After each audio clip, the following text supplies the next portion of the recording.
Міхась Сланькоў, урывак з апавядання Васількі. Міколка падцягнуўся ўвесь, сцяўся у камяк і, нібы ў адно імгненне, апынуўся ля самых акон машыны. «Наці ж вам! За маці! За сястрычку маю!» Хлопчык узяў нейкі скрутак, загорнуты ў газету. Асляпляючы слуп агню і жалезу, адкінулі яго далёка на прыдарожны пыл. Уздыбіліся коні.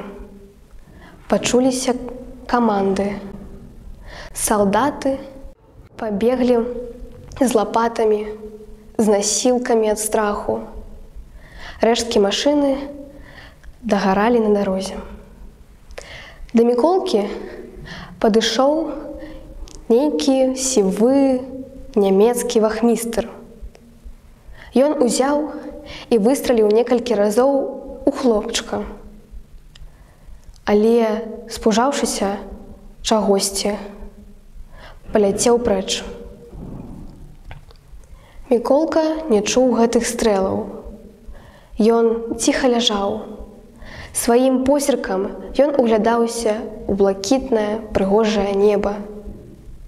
Яго твар быў нерухомым, суровым, нібы хлопчык пражыў дзясяткі год. Усё перажыў на гэтым свеце.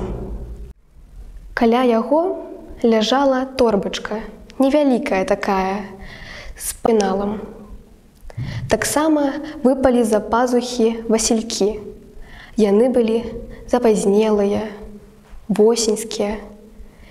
Сінімі васількамі адцвіталі і вочы хлопчыка.